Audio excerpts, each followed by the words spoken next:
Hey, and welcome to another episode of Spear from the Past.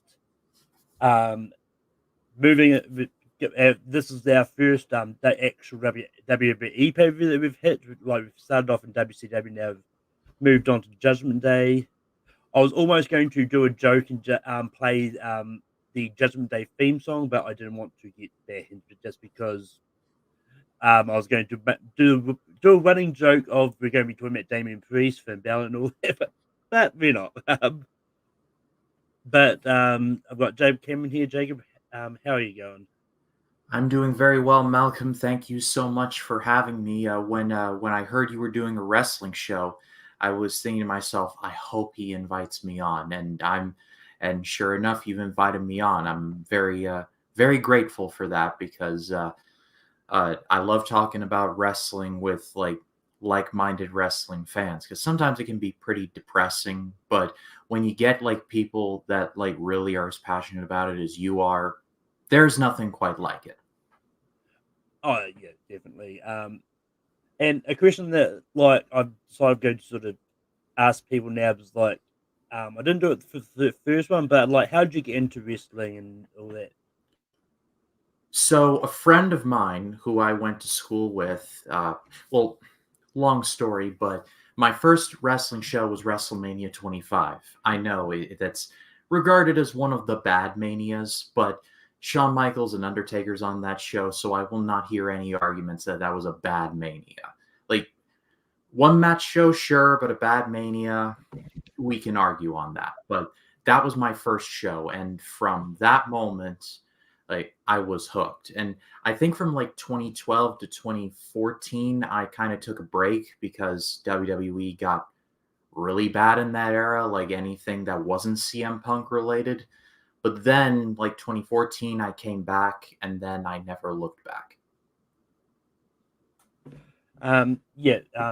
And I don't think I actually did give my background on the first episode. But yeah, like for me, I sort of got into it because I had an ex that sort of was watching recently. Like I started in I think it was about 2008, somewhere around there. Like there's one of my exes was really into Matt Hardy and I I think it was just one of the Summer Slams I went up. I saw for the first time that year.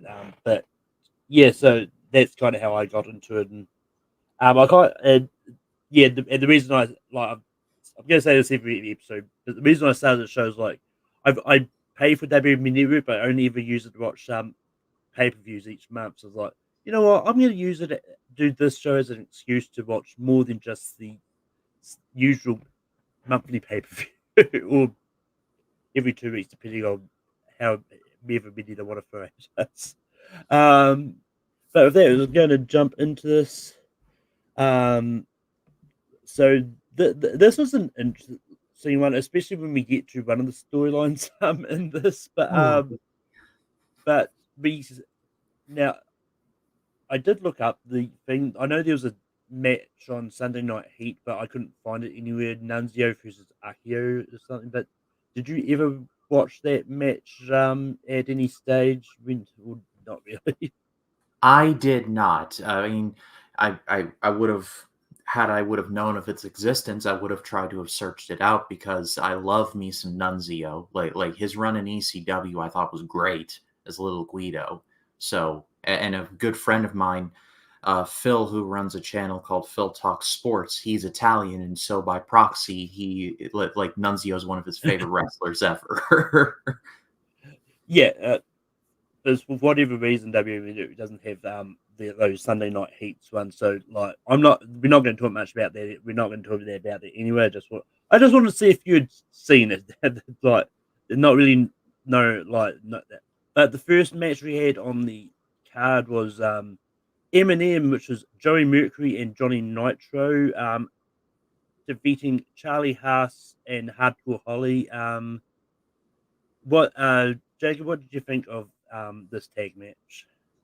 It was solid. It was a very solid opener. I believe Eminem debuted very shortly before this show, and then were just immediately given the tag titles. Yeah. So they was like, oh, they're a thing. Now they're the champions. So it was a very very quick turnaround for them. It's interesting to note that Joey, or not Joey Mercury, Johnny Nitro, man of many last names, and Molina, they would basically play a certain version of this gimmick throughout their entire career, and I mean, John of many last names is still going today. I remember loving him when I started watching because he had the Starship Pain, he had the parkour stuff. I just loved him. Like, he was one of my favorites. He had a match with Jeff Hardy for the WWE title. I wanted him so bad to win. Hardy was another favorite of mine, so it was like, who do I want to win? I don't know. But long story short, this match was fine. I low-key forgot that Charlie Haas and Hardcore Holly were a tag team. I straight up did not know. Yeah. Yeah, no, I think when I looked this up, I think this is one of the cases that WWE you like to just grab two singles wrestlers and just root them together for to see how they work together. But yeah, like there's really not much to sort of say about this match. Like it was a great match, like, and it's one of those ones like I also really like just seeing Melina again. Like I always miss like her doing these splits on the ring. It's like I always watch this like, yeah, I'm never going to be able to do something like that. No, I like to think I'm pretty flexible. I work out quite a bit. I like to think I'm flexible, but like watching that Molina entrance, I'm like, yeah, that can't be me. That can never be me. But yeah, and ultimately, like, just like with a lot of these heel tag teams, like Eminem get the win when they did a cheap shot after when the ref back was turned. But yeah, moving on, we had Carlito defeating Big Show, and Carlito had with Matt Morgan, who I forgot even existed. You know, fun fact. I don't know if this is still a thing. I'll have to look this up later. But Matt Morgan would later go on to be elected the mayor of a town in Florida called Longwood, and that's actually like 2 hours away from where I live. So I don't know if he's still the mayor, but that's a fun fact because I was watching this video from a channel called Kim Justice, and he was talking about like guys that WWE tried to make the next Brock Lesnar, and Matt Morgan was one Yeah, of them. Very clearly, they saw something in him because they have him hit an F5 on the Big Show, and it's no yeah, surprise that this show takes place in Minneapolis, Minnesota. That's not a coincidence. That can't be a yeah, coincidence. yeah. Um, according to Wikipedia, he's not the mayor anymore, but he's the current deputy mayor. So, Okay, that I know it was fairly recent. I wasn't sure if he was still the mayor or not, but I know it was recent. yeah, but yeah,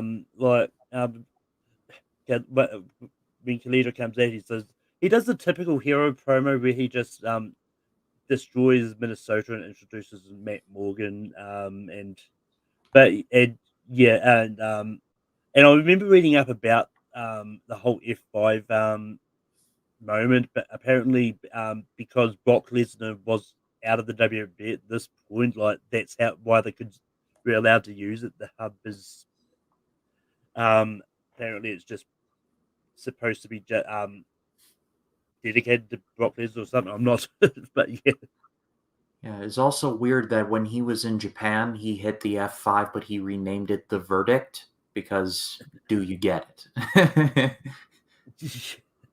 uh, but yeah, the match was a pretty quick match itself. Like Khalid does all the usual heel tactics, and Big Show's just Big Show. Like he's one of those ones. Like I liked him enough as a wrestler. He's just one of those ones that never didn't seem to have a lot of exciting matches. To be fair, but You know, they, Carlito is so interesting to me because when he debuted, he was given a push almost immediately. He took the U.S. title from John Cena on his first night, and this was due to John Cena going to film the Marines, so that had to happen. It was what it Yeah, was. But then it was like from then on, he was just like the solid little mid card heel up until like 09, 010, or 09 to 2010, excuse me. And then he got released, and then he did the indie thing. And now, as of this stream, he's back, and he's part of, I believe he's part of not the LWO, but the LF, the Judgment Day. Legado del, no, not that. It was Judgment Day. You were right. So I could have assumed that he was like a lifer, but no, he actually was in the company for a few years, then left, and just now came back full time. Yeah, It's just interesting. yeah. Even though he's not really doing anything of note at the moment, he's just sort of randomly going, "That's cool," to Dom's flirting with Liv stuff. Well, I will give credit where credit is due for the imaginative way that they built up the story of how Carlito invited him onto his talk show. Carlito invited the Big Show onto his talk show, and Yeah.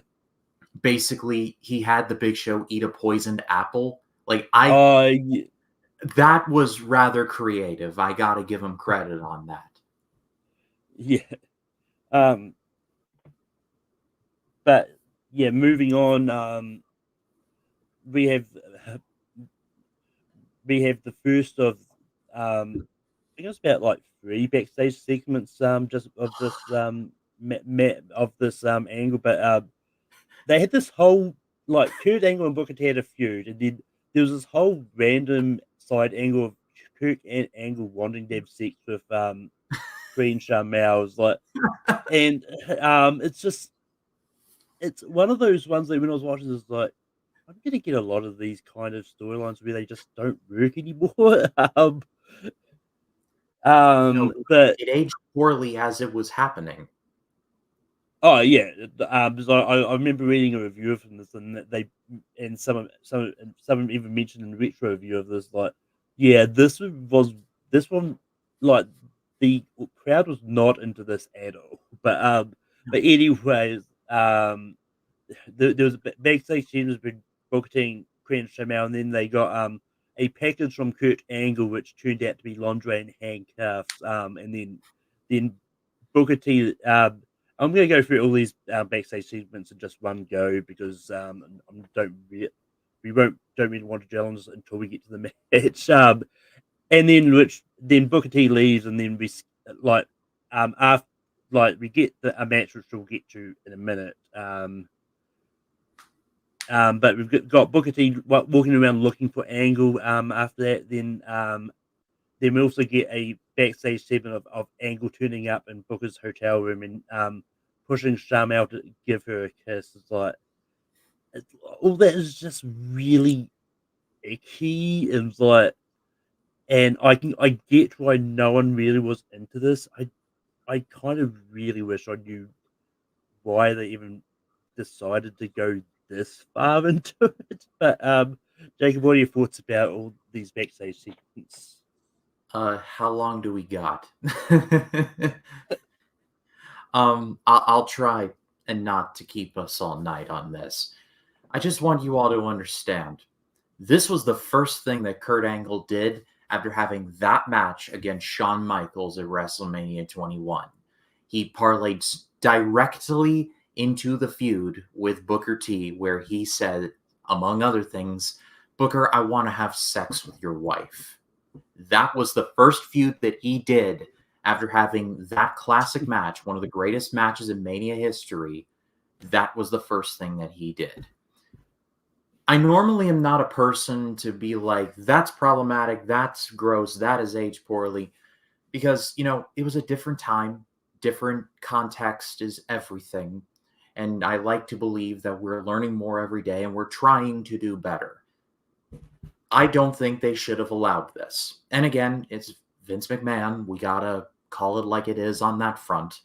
But man, this storyline looks even worse nowadays, especially Yeah, what we know now about Vince nowadays. Like it was Yeah, bad back then. It's even worse now. Like credit to Kurt Angle and Booker T and Sharmell for powering through this, because Kurt Angle, one of the best to ever do it. Booker T is fantastic in his own right, and Sharmell, in my opinion, is very underrated as a performer. This is like patient zero of, it's not the wrestlers, it's the creative. yeah.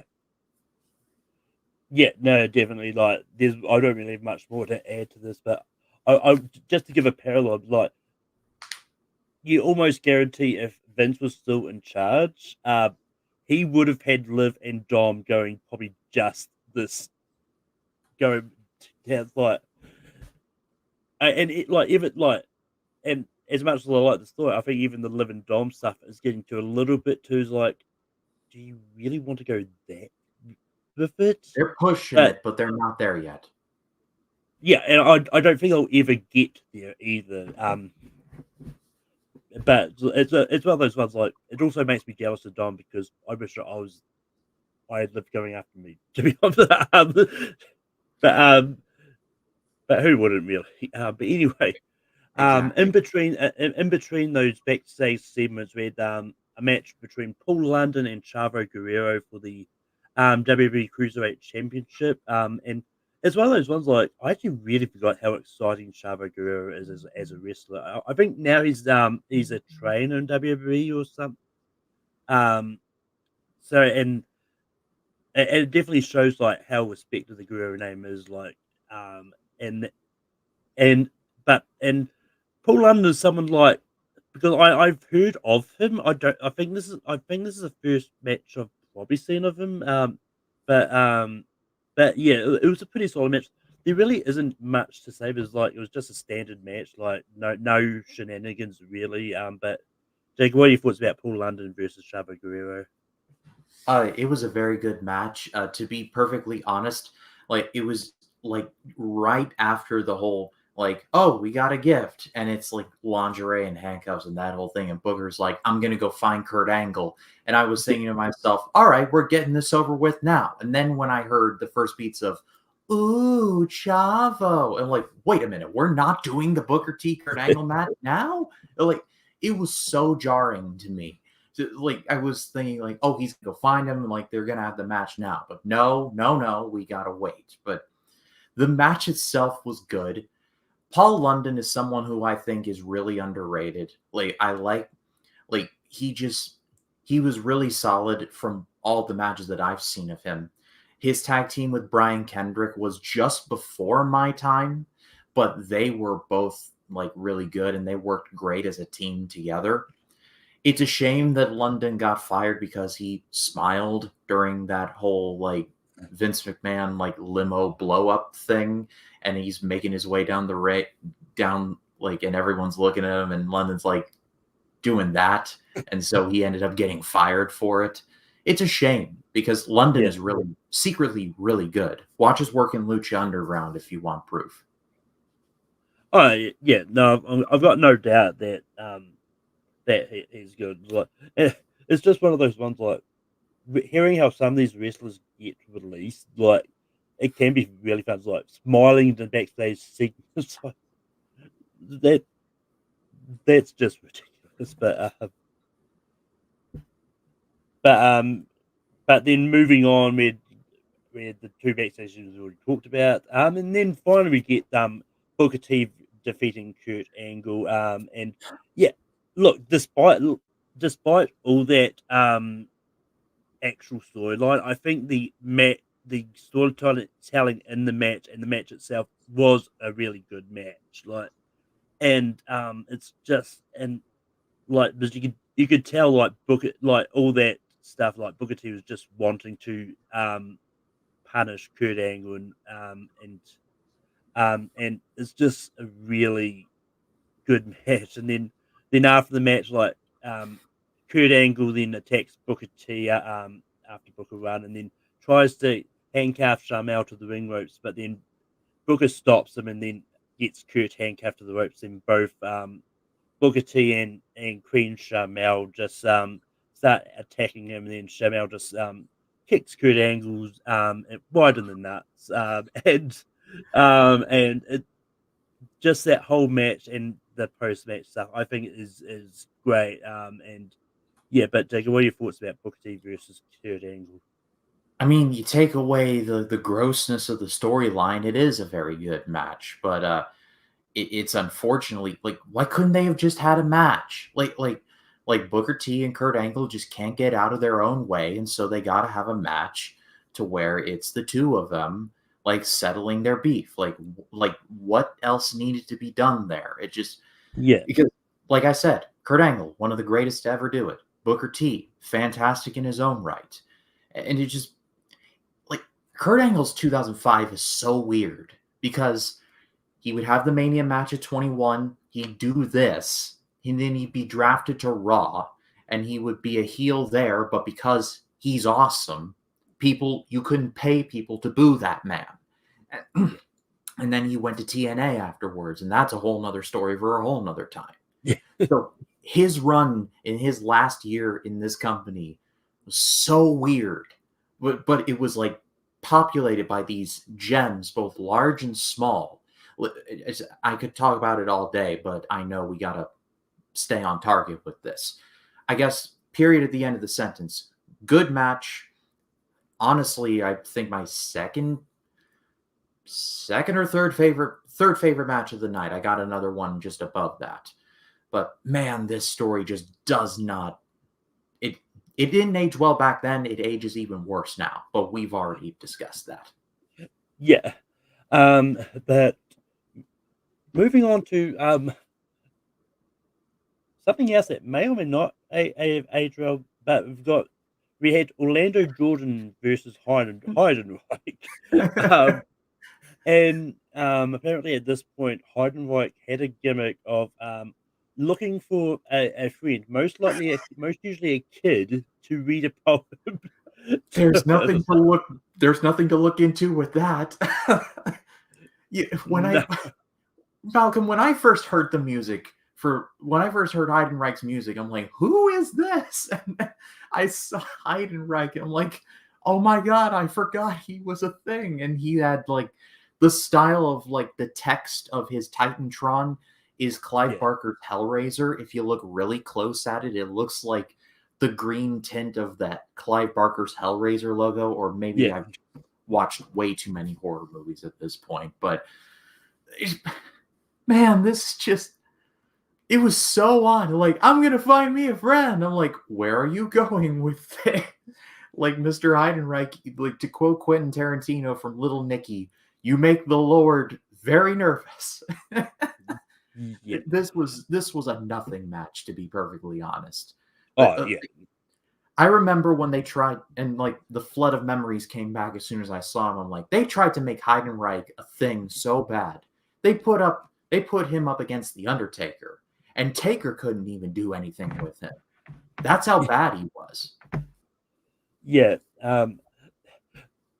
But no, it's one of those ones that was. I will say, just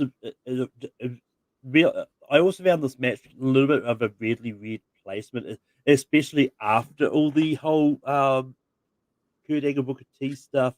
It's like, then now you bring out this kid, it's like, who was ringside that whole match. It's like, I mean, look, I will get. It's one thing I'll give WWE some credit. Like when they do stuff like this and get some like fans involved, and that, then it is really good because it's probably going to be something though that kids probably going to remember growing up. They may even think like, yeah, that really is problematic now. Look back on it, but I had fun. It's like it's still it's still going to be something that they're going to remember for the rest of their life. But because then after the match, this kid gets in the ring and then encourages Heidenreich to get back up and do the whole walk and get the crowd to chant, which was fine. But yeah, the match itself is just like really nothing. It was like, and even because when this came up, like because I remember talking to Matt just briefly at the end of after last week's show. It's like I completely forgot who Orlando Jordan was until he reminded me that like JB held this faction and all that. It's like, and he was part of that. It's like, oh, now I can't remember who that was, but the cabinet, or yeah, well, this, but the cabinet. It's funny we bring up Orlando Jordan because it's like shortly after this I remember there was like something about like him pitching like him being like a bisexual. I think I'll have to look it up later, but then he went to TNA and oh boy, that was a whole nother thing. um, but then after the Hard and Like match, we had a backstage segment with JBL being interviewed, and JBL sort of ripped on Cena, saying that Cena should focus on his rap career, move career, or run for governor of Minnesota, which was a jab at Jesse Ventura. Because I remember reading up about it because apparently around this time was when Jesse Ventura got elected. But yeah, what are your thoughts about this whole backstage interview with JBL? This was a good promo. I'm just going to come out and say it now. Like the person I'm not really a big fan of, but the JBL character I have always been a fan of. Like I can separate like the person from the character, and I don't know how popular of an opinion this is going to be, but I've always liked the JBL character. Like it was Yeah. effective, it was to the point. JBL had one of the greatest finishers ever, the clothesline from hell. Like look up a clothesline from hell compilation and thank me later. So, I mean, the dude, okay, backstage bullying, like I don't really forgive that per se, but I think the JBL character, I think is really good. And he was really good in this promo and he was really good in the main event, but we'll get to that later. Oh yeah, no, I mean, no.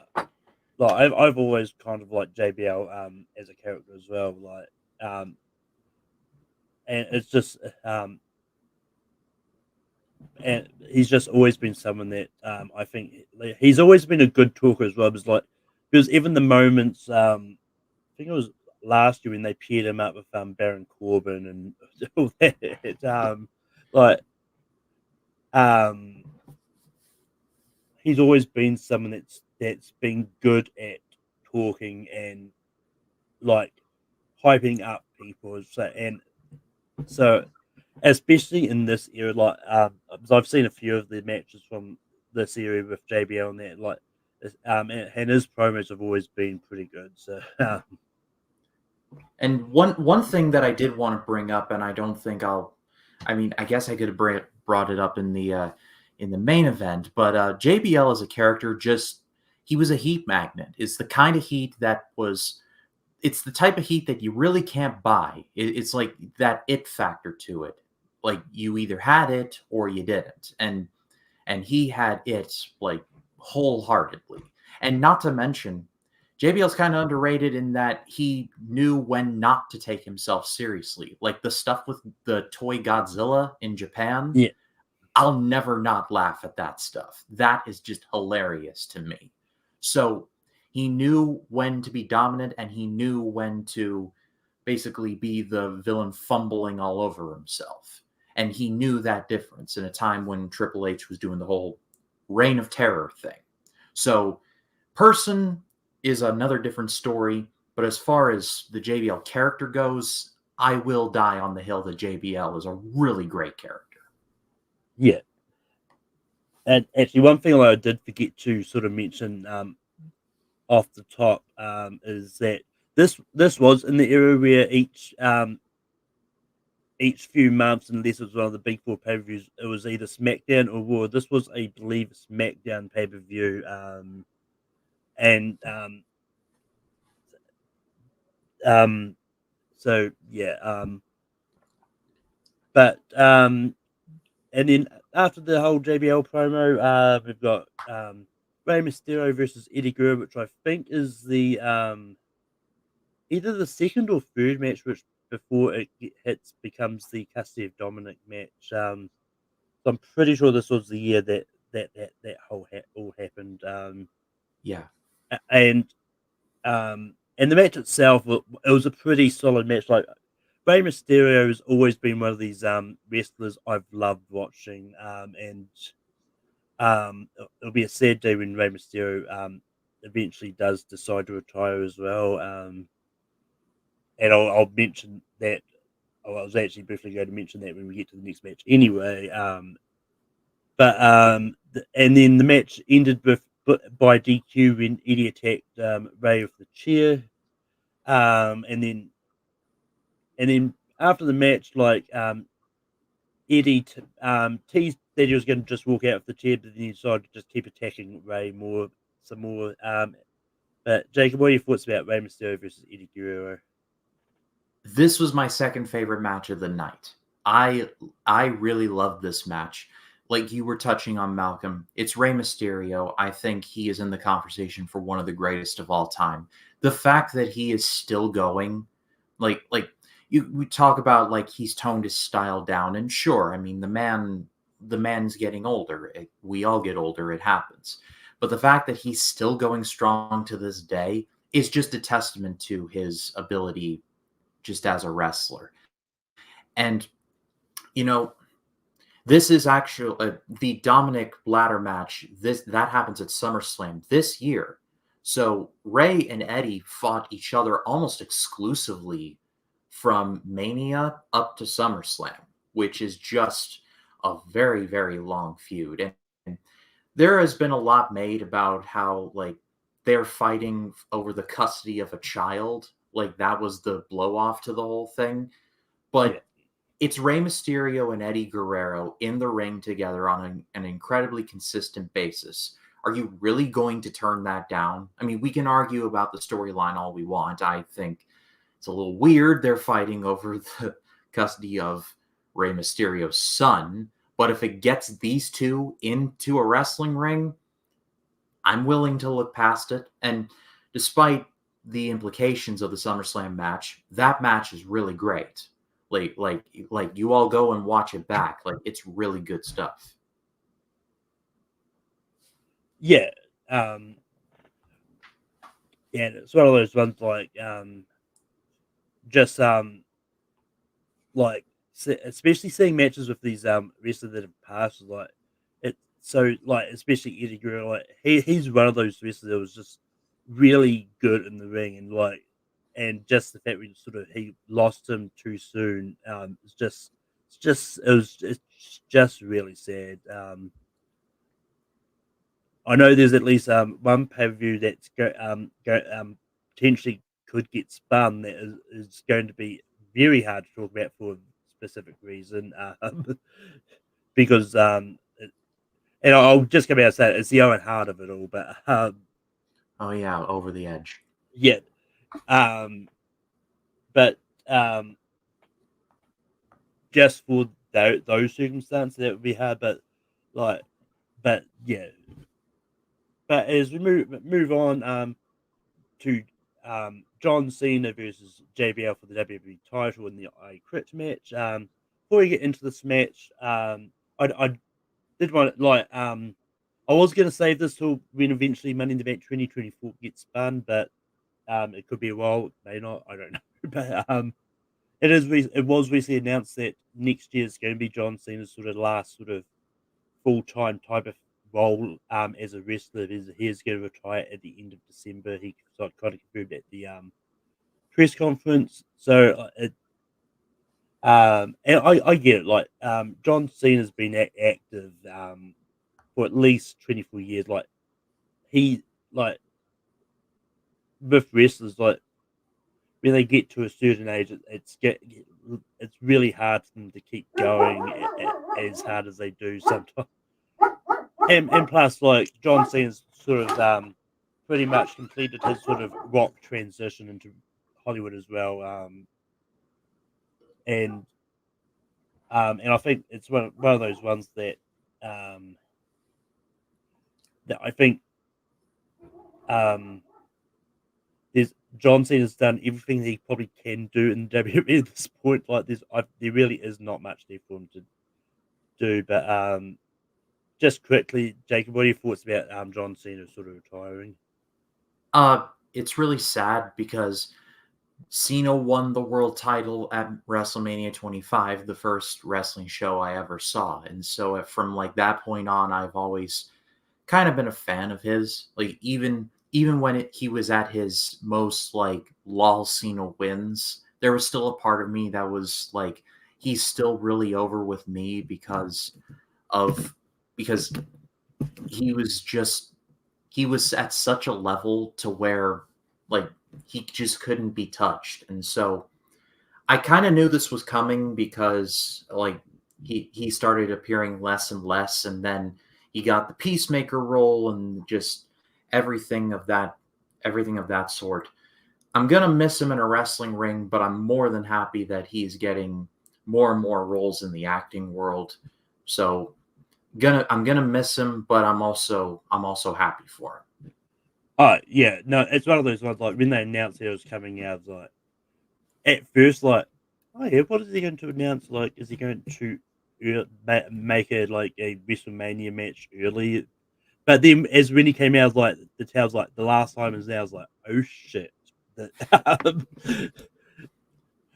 look, I will say I do wish that they had John like come out sort of like maybe in a blaze or something that doesn't make it so obvious. Because I've been because with his like whole gear and that, like as soon as it like you see the tails, like you know there's potentially going to be a retirement. I mean, um, I do see your point there, but I mean, he wearing the Skittles gear, the jorts. I mean, that's like John Cena's like brand right there. That's like Hulk Hogan not coming out in the red and yellow. It's just like it just wouldn't make sense.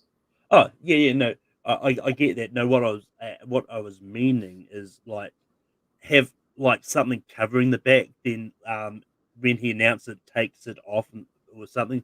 Just just something Oh, to make it less obvious. That's what I was gotcha. getting Okay, at. Yeah. I I understand now. I understand what you're saying.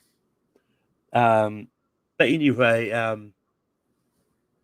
into the match. And yeah, the I would argue like I've seen a lot of John Cena matches.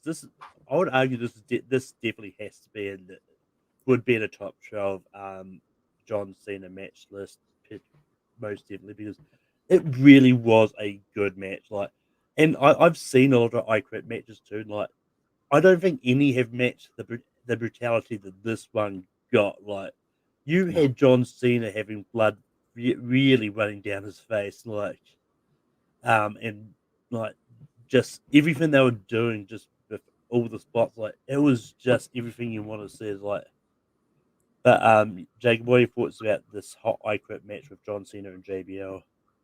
This was my match of the night. I loved this thing. I had seen it before several times. Uh, Someone many years ago uploaded all of the Raws and SmackDowns from 2005 on YouTube.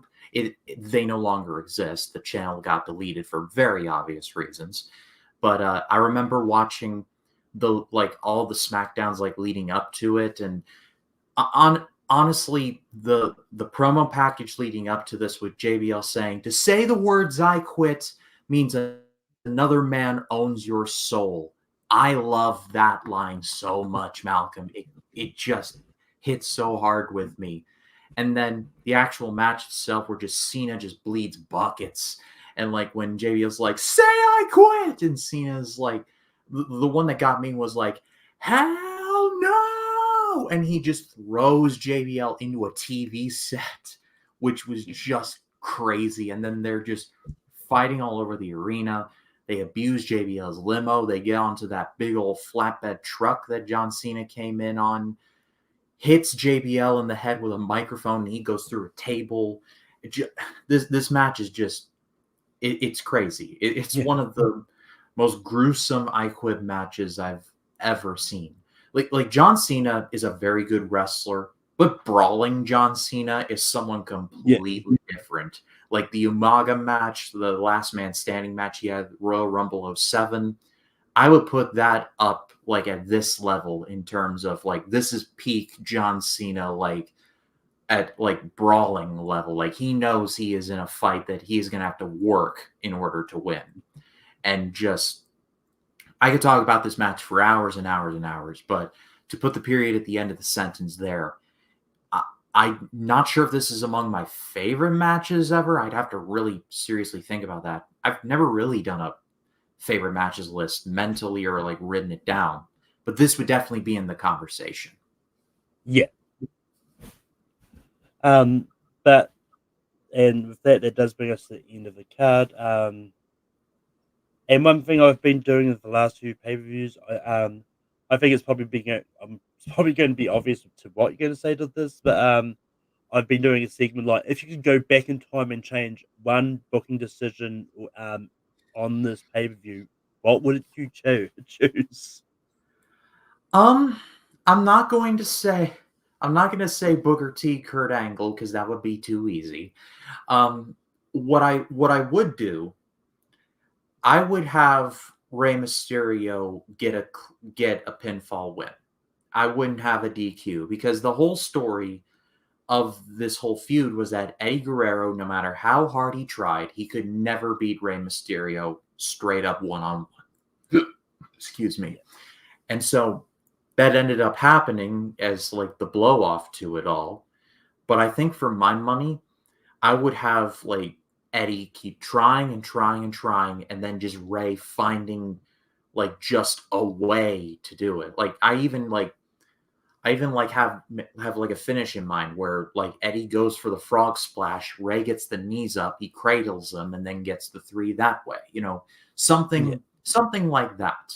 But if I had to change one thing, I'd have Rey win. Not even hit like 619 West Coast Pop, like something fluky, like a Hurricane Rana grabs the legs, like something completely out of nowhere. But I'd have Rey go over just to continue that story of Eddie can't get the win no matter how much he tries. And then he has to go down the darker stuff, like the whole Dominic thing. I don't know. That's just me personally.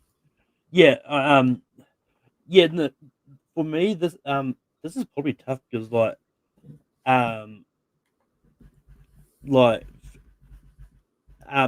actually, it's one of those ones. Like for me, like I probably wouldn't mess with the matches themselves. Like I think the match is good. I would just like simply for me, I would take out the backstage segments. Like I don't think they were needed. Especially the one of Angle stealing the kiss from Charmel. That was that I think that was really too far. Even though it was already too far at this point anyway. But Yeah. but it was clear in the promos and stuff of what this whole feud was about. You didn't need to show the backstage segments of adding more fuel into their head. Yeah. But Jacob, overall, what are your thoughts about the pay-per-view as a whole, and what would you rate it? Give it out of 5 stars.